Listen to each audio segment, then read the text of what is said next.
G'day peeps, Mitch here.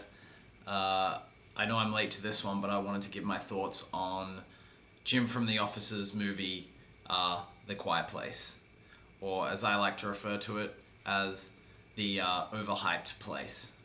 Alright? Settle in.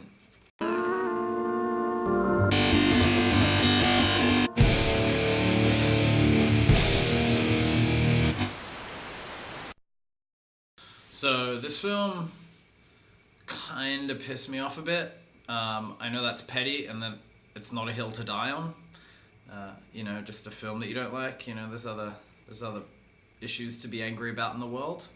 Some of them more pressing than that, but I can't help it. I'm a petty human being. I live reasonably comfortably, and things like bad movies appear as a substantive problem for me emotionally. So bear with me. So the thing that disappointed me about this film was that it had really inconsistent details. So the basic setup is kind of post-apocalyptic world, I guess soon-ish after the apocalypse, seeing as, houses seemed relatively intact and the earth wasn't a massive forest, although let's all hope and pray that one day it is and we're all eradicated off the face of this earth. That's another YouTube video for later. The other thing is that there's some kind of monster that is blind but can hear real good that will come and kill you if you make sound. So the movie opens with the pretense that there's going to be a lot of hidden details that we need to pay attention to and look out for in the film. One of them being the trail of sand, right? I missed it the first watch through. I think I actually first heard about it watching another review of this film. I didn't realize it was in there. I missed that. The trail of sand was so that they didn't step on any sticks or make any noises and get killed. But, of course, something goes wrong and one of their kids gets killed anyway. So this level of detail is really... Wait, I forgot to do the spoiler thing. Spoilers for 10 seconds ago. That's not really how it works, is it?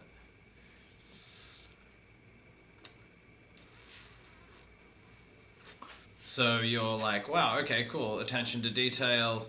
Another detail is that they've painted on the floorboards of their house which way to step, like a little pathway in paint, so that they don't, I guess, like creak any floorboards or whatever. You're looking out for the fine details.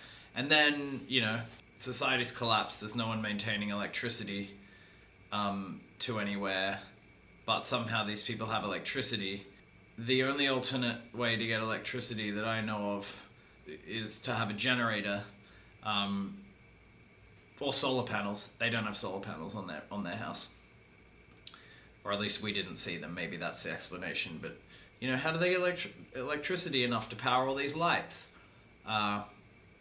They didn't. Straight up, they didn't explain it. And so you're paying attention to all of these nice little things about the film, and then it goes and fails a bunch of times regarding continuity and the rest of it. So, there's lots of nice things about this film, but they're things that you'd expect from someone of the caliber of Jim Halpert from The Office, which I know it's not his name, but I'm going to call him that, because that's all he is to me. I will always typecast him. In fact, I was disappointed that he didn't break the fourth wall and kind of do his little cute face at the camera. That was kind of disappointing, actually. Maybe that's why I didn't like it. He didn't, pull any pranks on Dwight. Anyway, you expect the film to be good if it's made by someone of the caliber of Jim Halpert, right? There's a lot of money behind it. There'd be a lot of support. I expect the monster to be well rendered. I didn't especially think it was that original. Some people did. Some people liked it. That's the kind of shit that I don't really care about. I want to see the writing, right? I want to see if it's a good story, if it's a consistent story, if they cared about it, not how many, dozens of animators could they throw at this to make it look nice. That's not how I've structured my reviews so far, I'm interested in the writing of them. You know, and there was a part where, spoilers,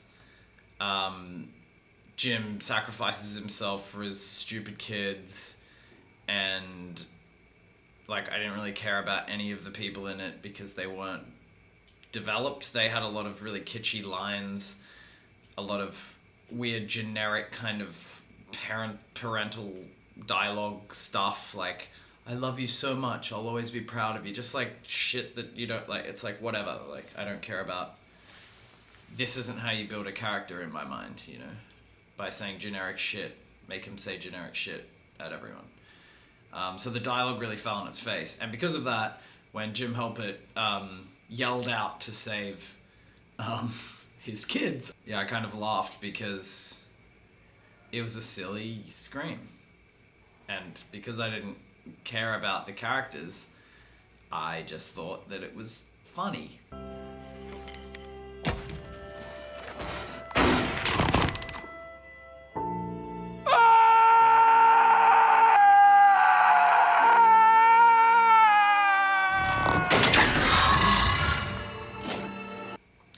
Also, I saw it in a drive-in, and King Kong or whatever the fuck that movie is with all the monsters, all the different, the one with the rock in it, how it has the big flying wolf and the King Kong or whatever the fuck. At least that movie knew what it was. It wasn't pretending to be a sophisticated horror movie. It was just a fucking action movie, and it was great. I ended up watching that across on a different screen in the drive-thru. Oh my god, look! It's the King Kong movie with Vin Diesel or whatever his name is.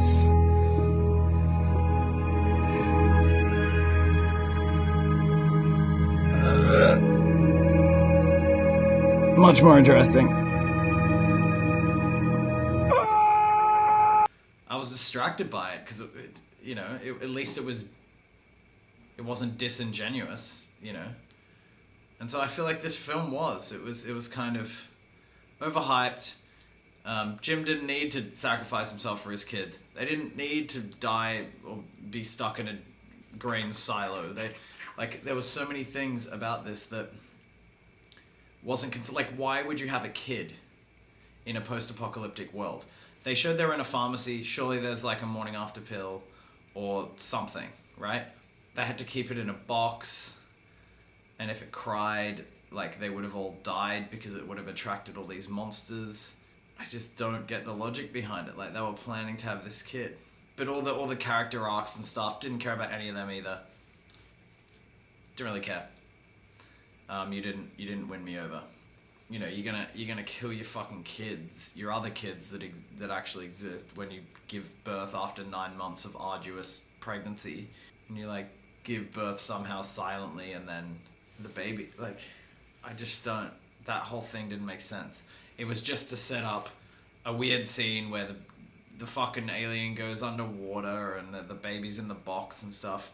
It just, also the nail sticking out of the stairs, I forgot who it was, but someone stepped on it, just left it there, just kind of had people go up and down the stairs 700 more times, but no one bent the nail down. And so it was like this accidental tension that was built, I think, because, they failed to have someone, turn the nail down so that no one else stood on it. So every time they came down the stairs, I'm like, watch the nail. And I'm like, no, well, you've probably forgotten about it, haven't you? Film. You've already forgotten about the nail and you've moved on, but it's still sticking out of the stairs. And so there was, like, little distracting things like that. And, the ending was just, like, the ends on a gun being locked and loaded and let's go get him. It's like, that's not what this story should have been about. It's not. But then also, we don't get to see any of the action. We don't get to see them fight all the aliens. And I thought, well, you haven't built characters. You haven't created a realistic enough drama. This wasn't scary. At least show me some fucking action.